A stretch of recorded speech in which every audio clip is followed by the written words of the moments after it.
Hey Life Church fam, I am sitting in my car right now on my lunch break, and I had a word that God just dropped in my spirit, and I wanted to share it with you.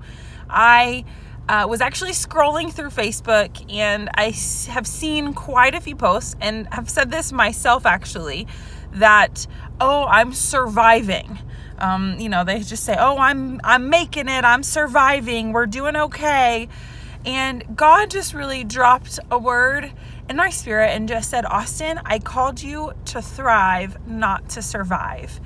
And don't get me wrong, surviving is great. I would like all of you to survive, please. But I would also like all of you to thrive. And I looked up what the word thrive means in the dictionary, and the word thrive is to flourish, to gain in wealth, to be prosperous. And this is a season of uncertain times. I know there's some people who may have lost jobs or are not getting paid because they're having to figure out stuff with childcare and school, and things are crazy.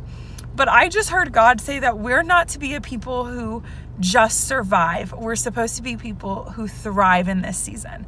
We're called to be examples. We're called to be what it is in heaven is what we're supposed to be walking out right now on earth. And so if that's the case, I'm called to be thriving, because guess what? Heaven is thriving, and it doesn't stop because of craziness that happens around us, right? There's crazy circumstances all the time, but guess what? Heaven is still thriving.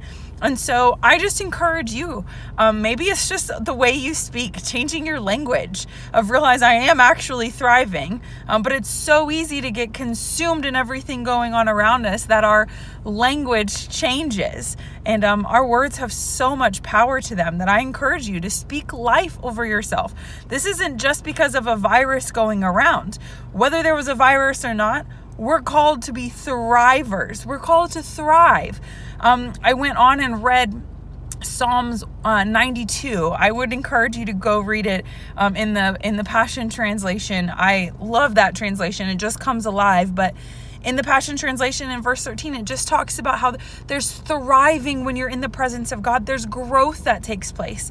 And I'm so thankful for all of these videos and live times of prayer and devotions that we get to do with our church family, even though we're not gathering together in a building. I'm thankful for the phone calls and text messages and Marco Polo videos Zoom calls that we've done with lots of different people, and that there is still connection happening, even though we're not gathering together in a physical location. But I just would encourage you, now is a time for the church to thrive, for the church body to thrive. And guess what? That's you. You're a part of that body. So we get to thrive. We get to show people what it's like to flourish, to gain, to grow, to be prosperous, when everything around us says the exact opposite. Anyways, love y'all. Today's a day. Let's thrive together.